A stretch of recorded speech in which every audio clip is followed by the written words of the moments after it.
महिला राजकारण आणि त्यांचा नंबर गेम आहे की नाही सॉलिड विषय? खरोखरच आहे. कारण ज्या पद्धतीने देशात महिला मतदारांचा टक्का वाढलाय तो गेम चेंजर आहे की काय असा प्रश्न पडू शकतो. शिवाय गेल्या काही काळात महिलांचे प्रश्न, त्यांचा वाढलेला राजकारणातला वावर, नेमकी महिला मतांची आकडेवारी किती, त्यांच्या मतांचं महत्त्व नेमकं काय, असे एक ना अनेक प्रश्न आम्हाला पडले. त्याचं असं आहे की महिला हा विषय राजकारणात जाती इतकाच महत्त्वाचा आहे हे एका डेटामधनं अधोरेखित झालंय. ते कसं हेच आता या व्हिडिओतनं मी तुम्हाला सांगणार आहे. आणि या सगळ्याच्या पलीकडे जाऊन भाजपने महिला मतदारांच्या आकडेवारीचा कसा बारीक अभ्यास केलेला आहे, त्यासाठी कशी स्ट्रॅटेजी आखलेली आहे आणि त्याचा फक्त त्यांनाच कसा फायदा झाला आहे, या प्रश्नांची ही उत्तरं या व्हिडिओत दडलेली आहेत. नमस्कार, मी शार्दूल आणि तुम्ही पाहताय द पॉलिटिक्स.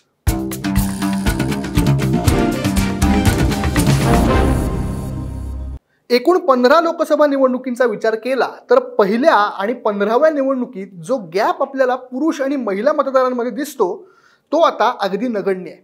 म्हणजे तो कसा कमी होत आलाय त्याचा जरा हा ग्राफ बघा. 1962 साली महिला मतांमध्ये आणि पुरुष मतांमध्ये जवळपास 16.7% इतका मोठा गॅप होता. पण 2019 मध्ये हाच गॅप फक्त 0.4% इतका उरलाय. म्हणजे जवळपास आता महिला मतं ही पुरुषांइतकीच असल्याचा हा डेटा सांगतोय. यातून टेक अवे काय, तर महिला मतं ही सुद्धा आता राजकारणात एखाद्या जातींच्या मताइतकीच महत्त्वाची आहेत हे आम्ही नाही तर खुद्द मोदींनीच सांगितलंय. देशात 4 जाती आहेत असं ते म्हणाले होते. त्या कोणत्या आहेत ते तुम्हीही ऐकून घ्या. एनडीए सरकार के लिए 4 जातियां सर्वोपरि है.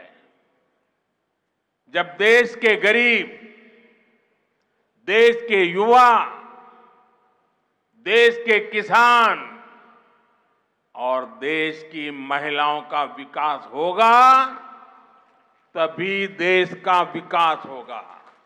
कट टू गेल्या 3 निवडणुकांमध्ये असलेली महिला मतदारांची आकडेवारी किती आहे ते पाहूयात.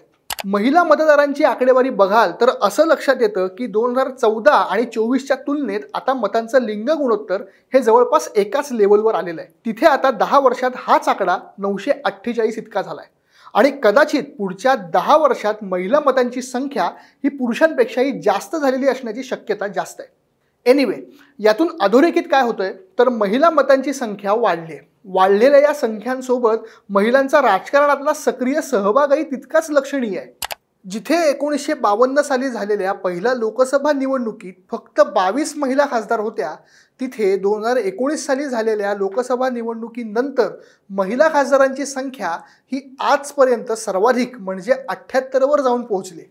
2014 मध्ये राज्यसभेत एकूण 31 महिला खासदार होत्या. आता मुद्दा असा आहे की महिला मतांची टक्केवारी वाढली, त्याचा राजकारणातला सहभाग वाढला, पण हा सगळा वाढलेला सहभाग नेमका कोणाच्या वाट्याला गेल्या तर भाजपच्या. तो कसा आणि का या प्रश्नाचं उत्तरही डेटा देतोय. त्यासाठी भाजपने महिलांना डोळ्यासमोर ठेवून राजकीय रणनीती कशी आखली याची ही आकडेवारी इंटरेस्टिंग आहे. पण ती आकडेवारी पाहण्याआधी 2019च्या लोकसभेत महिला उमेदवारांनी भाजपचा गेम कसा सेफ केला त्यावर एक नजर टाकूया. 2019च्या लोकसभा निवडणुकीत जिथे काँग्रेसने 54 महिला उमेदवार उभे केले होते, त्याच निवडणुकीत भाजपने 55 महिला उमेदवार दिले. पण भाजपच्या महिला खासदारांची निवडून येण्याची क्षमता ही 74% जास्त होती तर काँग्रेसची अवघी 11%. भाजपच्या 55 पैकी 41 महिला उमेदवार निवडून आल्या तर काँग्रेसच्या अवघ्या 6. पण जर एकूण आकडेवारी पाहिली तर महिला उमेदवार निवडून येण्याची जी शक्यता आहे ही बरोबर तेवढीच आहे जेवढं आरक्षण आता महिलांना देण्याच्या हालचाली सुरू आहे, अर्थात 33-34% आसपास. आता ही आकडेवारी जशी फार बोलकी आहे तशीच आणखी एक आकडेवारी आहे ज्यातून आरक्षणाचा मुद्दाही अधोरेखित होतो. महिला उमेदवारांना आरक्षित जागा दिल्यानंतरची आकडेवारी बघितली तर असं दिसतं की आरक्षणामुळे पक्षांना मिळणाऱ्या मतांमध्येही वाढ झालेली आहे. ओपन जागेवर 1996 आधी काँग्रेसकडे 7.7% महिला उमेदवार होत्या तर भाजपकडे 4.8% महिला उमेदवार होत्या. पण 1996 नंतर हीच संख्या 9.5% गेली तर भाजपची टक्केवारी ही जवळपास दुप्पट झाली असं हा डेटा सांगतोय. हेच जर SC आणि ST महिला उमेदवारांच्या बाबतीत बोलायचं झालं तर काँग्रेस आणि भाजप दोघांनाही 1996 नंतरच्या निवडणुकांमध्ये वाढ झाल्याचं दिसतंय. काही ठिकाणी तर थेट डबल वाढ झाल्याचं दिसतं. आता यातून काय दिसतं तर ओपन आणि रिझर्व्ह जागांवर महिला निवडणुकीला उभं राहण्याच्या प्रमाणात वाढ झाली.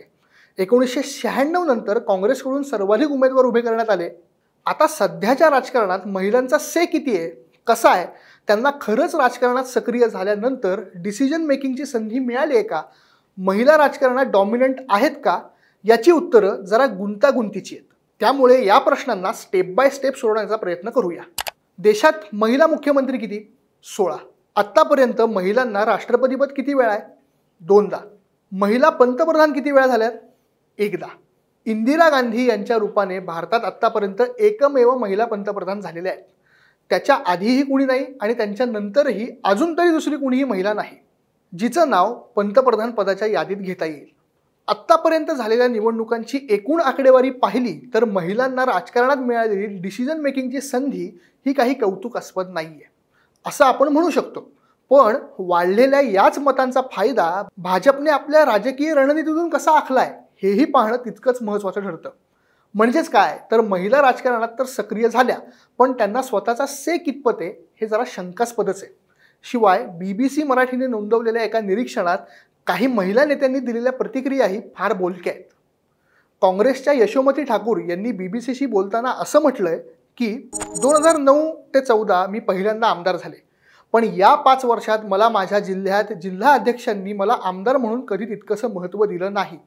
जेव्हा प्रदेश पातळीवरच्या एखाद्या पदासाठी विचार केला जातो तेव्हा महिलांच्या बाबतीत तिच्या बुद्धिमत्तेपेक्षा ती हे करू शकेल का, तिला हे पेलता येईल का इथपासून विचार केला जातो. आज मी AICC मध्ये एका मोठ्या पदावर आहे, पण तुम्हाला महिला आमदार म्हणून पक्षासमोर सतत सिद्ध करावं लागतं. सध्याच्या मंत्रिमंडळात फक्त पंकजा मुंडे या एकमेव महिला कॅबिनेट मंत्री आहेत. मला वाटतं जर विरोधी पक्षाचा एखादा पुरुष आमदार जोराने ओरडून विरोध करू शकतो तर मीही महिला आमदार म्हणून ते करू शकते. बारामतीच्या खासदार सुप्रिया सुळे यांनीही म्हटलंय की आम्हाला इच्छा असूनही महिलांना उमेदवारी देता येत नाही कारण उमेदवारांची निवडून येण्याची क्षमता ही ग्राह्य धरली जाते. ती क्षमता असणाऱ्या महिलांची कमी होती त्यामुळे हे शक्य झालं नाही. या सगळ्याशिवाय राजकीय पत्रकार विशेष म्हणजे महिला पत्रकार मृणालिनी नानिवडेकरांनाही आम्ही या विषयावर बोलतं केलं तेव्हा त्यांनी नोंदवलेलं मत काय होतं तुम्हीच ऐका. अशा वेळेला मोदींना जे मतदान मिळालं होतं पंतप्रधान होण्यासाठी त्यातही त्यांना महिलांची मतं पुरुषांपेक्षा 1% काही ठिकाणी जास्त मिळाली होती. सामान्यतः असं व्हायचं नाही. सामान्यतः पुरुषांच्या विचारानुसार महिला मतदान करायच्या. भारतासारख्या परंपरा प्रधान देशामध्ये तर हे प्रमाण जास्त असायचं. मतदान कोणाला करणार तर घरच्या कधी वडिलांचा कधी मुलाचा आणि बहुतांश वेळा नवऱ्याचा मुद्दा महत्वाचा ठरायचा. आता तसं होत नाहीये कारण भारतीय महिला स्वतःचा विचार स्वतःच्या मतांचा विचार आता उत्तम रीतीने करताय आणि कोणाचंही न ऐकता त्या बटन दाबतायत. ताई माई अक्का यंत्रावर मारा शिक्का हा खरं तर महिलांच्या नावाने सुरू झालेला नारा या निवडणुकीत जास्त वेगाने प्रत्यक्षात येण्याची शक्यता आहे कारण महिलांना आरक्षण देणारं विधेयक लोकसभेने पारित केलेलं आहे. ही निवडणूक झाल्यानंतर पुढच्या ज्या निवडणुका होतील त्या पूर्णतः महिला प्रधान असतील कारण महिलांना तिथे आरक्षण दिलं गेलेलं आहे. आता 2014 नंतर मोदी सरकारने आपली राजकीय रणनीती आखताना कायदे तयार करताना योजना जाहीर करताना त्यात महिलांना कसा प्रेफरन्स दिलाय हेही समजून घ्या. One stop centre and universalisation of women helplines, Swadhar Greh scheme, Ujjwala योजना, वर्किंग वुमन हॉस्टेल, बेटी बचाव बेटी पढाव, महिला शक्ती केंद्र, प्रधानमंत्री मातृवंदन योजना, सुकन्या समृद्धी योजना, पंतप्रधान महिला सशक्तीकरण योजना, लेक लाडकी, नारी शक्ती वंदन कायदा, लाडली लक्ष्मी, लाडली बहना, ट्रिपल तलाक, प्रधानमंत्री आवास योजना, अस्मिता योजना, सॅनिटरी नॅपकिन, ST प्रवासात 50% सूट, अशा अनेक प्रकारे मोदी सरकारने महिला मतांसाठी मास्टर स्ट्रोक मारण्याचा प्रयत्न केल्याचं दिसतं.